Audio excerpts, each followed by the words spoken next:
দেউতা এখেত আমাৰ হস্পিটালত নতুনকে জন কৰিব আহা ডাক্তৰ ছাৰ। কি অনৰ বংশত ধন জন সম্পত্তি বংশ সকলো বিৰাজমান। দোকানখন খোলক গৈ। ছাৰ দোকান হ'ব ছাৰ। আপোনালোকৰ জানো অসুবিধা নহ'ব? নাই, আমাৰ আকৌ অসুবিধা নাই। আমি মাত্ৰ 3 জনে।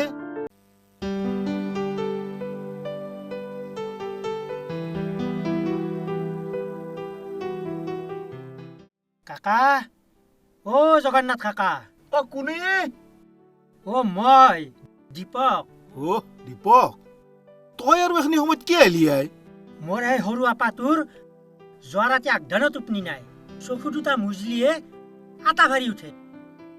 দীপক, মই এতিয়া এগলাখান বাদ দিছো। কালি তই হস্পিটেলত আহিবি যা। নহয়, নিশ্চয় কাবাৰ মুখ লাগছি। 2বাৰমান বমিও কৰছি। আজি নহলে আগডাল জাপকে বটি দিয়া। দীপক, মোৰ চাকৰি যাব। এতিয়া এগলাখান নহয়, পিছত যা, পিছত আহিবি যা যা। তেতিয়াহ'লে গধলা আমাৰ মাককে পঠাই দিম না কি কই? একে আহিব নালগে। পাৰো যদি মই তহঁতৰ ঘৰত যাম, যা যা। তে হ'ব দে কাকা, যাবা? তোক যা বুলি কৈছো, তই যা। যাম মানে তই যা।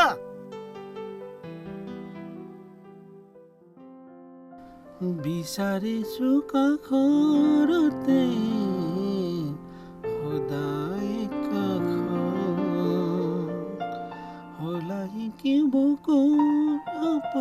কি হ'ল পাপাই? আগতে আছিলে বাথৰুম ছিংগাৰ, এতিয়াচোন একেবাৰে মুকলি মঞ্চত গাবলৈ আৰম্ভ কৰিছা। যিটো দেখিছো আৰু কিছুদিন পিছত দৈত্য কণ্ঠত গাবলৈ নেৰিলেহে হ'ব আৰু। নব, তোমাৰ যে কথা আৰু। গানটো ভাল লাগিছে, ক'ত শিকিলা? ৰাখি।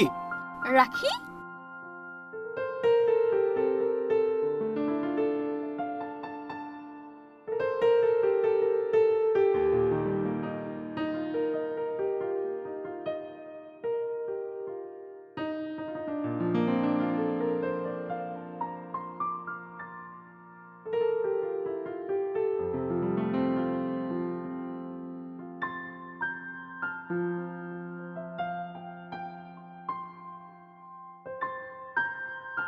ইণ্টাৰেষ্টিং।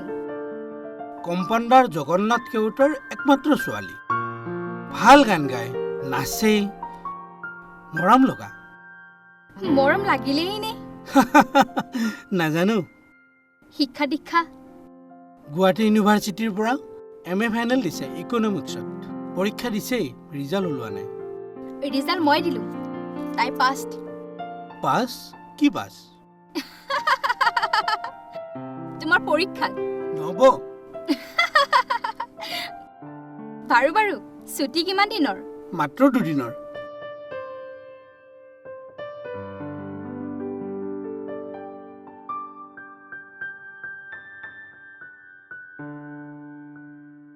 সৰুদা, তোক দেউতাই মাতিছে। কিয়?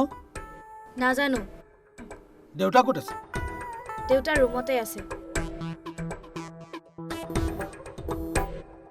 প্ৰিয়ংকাই আমি কৈ থকা কথাবোৰ শুনিলে হ'বলা। শুনিয়ে দেউতাক লগালে। ইয়াত লগাবলগীয়া কি আছে? যোৱা কিয় বা মাতিছে দেউতাই? হ'ব দিয়া।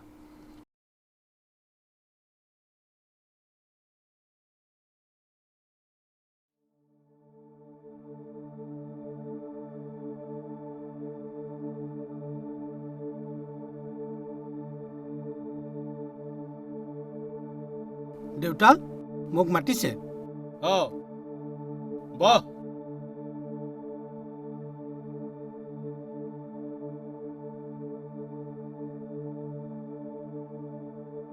বস্তিত চাকৰি কৰি তোৰ কেনে লাগিছে? ভালে লাগিছে। ভাল লগাৰ কাৰণবোৰ?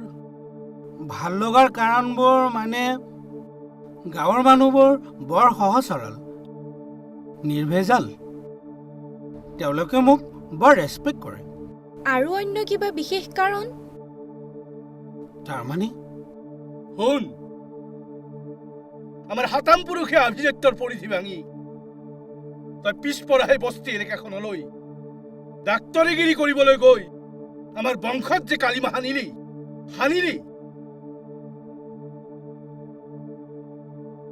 কিন্তু তাতে গৈ যদি সেই নিজ লোকবিলাকৰ লগত হলি গলি কৰা শুনো তেতিয়াহ'লে তোক মই পুত্ৰ বুলি দ্বিতীয়বাৰ ক্ষমা নকৰো তাৰমানে অৰ্থাৎ ক্ষমা কৰা নহব দৰকাৰ হলে মোৰ বন্দুকে গৰজি উঠিব তই দেখা নাই যদিও নিশ্চয় শুনিছ যে মোৰ ককাই তেওঁৰ অবাধ্য হোৱা বাবে তেওঁৰ বৰপুত্ৰক অৰ্থাৎ তোৰ বৰ দেউতাৰাক গুলিয়াই মাৰিছিল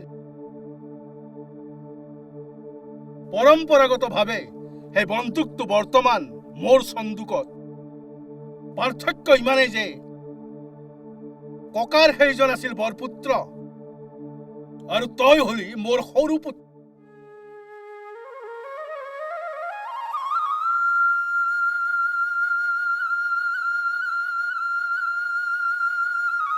ৰাখি দাদা ডাক্তৰ ছাৰ যিহেতু এতিয়া মেডিকেল কোৱাৰ্টাৰত গেছি গতিকে আমাৰ তাকে হাতো মানা কৰি দিবি দাদা যিজন মানুহ তোক নিজৰ ভাইৰ দৰে জ্ঞান কৰে মোক ভনী বুলি ভাবে তেনে এজন সৎনিকা মানুহক মই কেনেকে আহিবা মানা কৰো কচোন কথাটো ময়ো জানো কিন্তু উপায় নাই ৰাখি গাঁৱৰ আকচাম পৰশ্ৰী কাটৰ মানুহ এগিলাখান সহ্য কৰিব পৰা নাই চাৰিওফালে তোৰ বদনাম গাই ফুটছি 1 2 2 4 কৰি কথাবোৰ ৰহন লগি পেলছি কথা কবাক লাগিন যিহেতু টকা খৰচ কৰিবা নালাগে তই কাৰ মুখ বন্ধ কৰবি কথাটো হয় কিন্তু তই যিহেতু আপিচলিৰ গাত একবাৰ চেকা লাগলি সেই চেকা মুচাটো বৰ মুস্কিল এইটোৱে হ'ল আমাৰ ভাৰতীয় নাৰী সমাজৰ অভিশাপ কথাগিলা অলপ ভাবি চিন্তি চাবি মই যাওঁ দেই মোৰ দেৰি হ'ল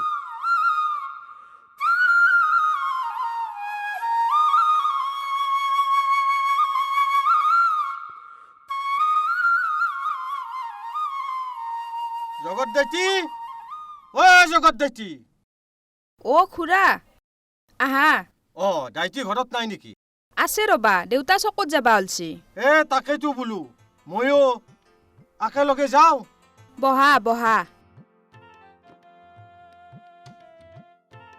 হেৰি নহয় আইটি ভিতৰত সেই ডাক্তৰ ছাৰ আছে নেকি নাই দে খুৰা ভয় কৰিবা নালগে আজিকালি কোৱাৰ্টাৰতে থাকে তেনাই হলি ৰক্ষা ধনে তো ছাৰক লাগি কিয় ইমান ভয় হয় মানে আচল কথাটো কওঁ না খুৰা কিবা আৰু আসলি নকলি কথা আছে আছে কওঁ না খুৰা কিনো কহে এগলা আগদিন কি হৈছিল জানো না দেউতা কি খুৰাই 2 দিনমান আগতে ছাৰৰ ওচৰত বেমাৰ দেখাবা গেছি কথা কওঁতে খুৰাৰ মুখত ছাৰে মদৰ গোন্ধ পাইছি হাৰামজাদা নাই সিদিনা মানে অলপমান এনেই ৰবাচোন খুৰা ৰবা তাৰ পিছত কি হ'ল জানা দেউতা সিদিনাখনে ভাতি বেলা ছাৰে গৈ খুৰাহঁতৰ ঘৰত হাজিৰ হয় না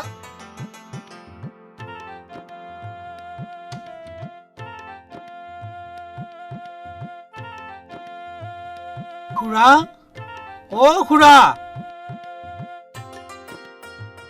ছাৰ বহক ছাৰ বহক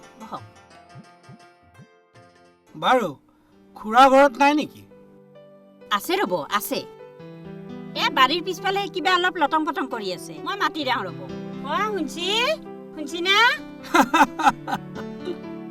হেৰি এতে কি উল্টি আছে ডাক্তৰ ছাৰ আছে কিনো কহে ক'ত আছে চটলত বহিবা দিছো ভালকে বহিয়া দিছে না দিছো আহক সোনকালে আহক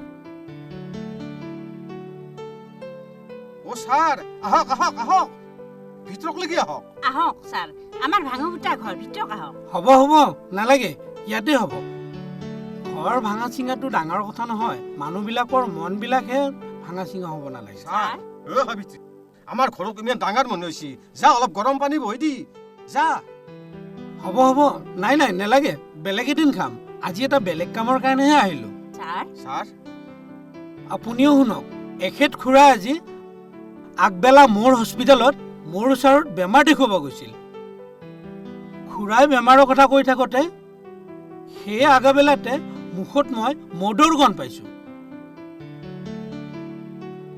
কি কব ছাৰ এই মানুহটোক কৈ মই চিধা কৰিব নোৱাৰিলো একেলৈ আমাৰ মাজত কিমান কাজিয়া সদায় নাখাং বুলি কৈ কাণত ধৰে আৰু পিছ দিয়াৰ লগে লগে পাৰে এলাখান চৰিত্ৰৰ দোষ ক'ত যাব ছাৰ আজি মই খাবা খোজা নাছিলো এই কুকুৰ পুতাক নৰেশ্বৰে জোৰকে মোক আগদক খুৱাই দিছিল এনাই গাতাই কেঁচা চলটো নাকে কাণে ধৰি খুৱাই দিছি বেলেগৰ কথা কৈ লাভ নাই আগে নিজৰ চৰিত্ৰটো ঠিক কৰিব লাগিব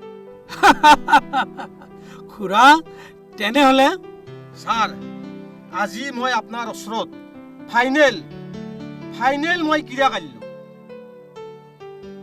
এগলা বস্তু আজিৰ পৰাই মই মুখত নেদাং মানে এৰিলো আপুনিও শুনক আজিৰ পৰা যদি খুৰাৰ মুখত পুনৰ মদৰ গণ পায় চিধাই মোক খবৰ দিব হ'ব দিয়ক ছাৰ আপুনি যদি মোক এখিনি উপকাৰ কৰি দিয়ে জীৱন থাকাক গেলি মই আপোনাক নাপাৰো ঠিক আছে এঠাইত মোৰ এটা পেচেণ্ট চাব লগা আছে মই আহোঁ ছাৰ খুৰা কথাটো কিন্তু মনত ৰাখিব এইবাৰ যদি পুনৰ মদ খায় চিধাই থানাত আহোঁ ছাৰ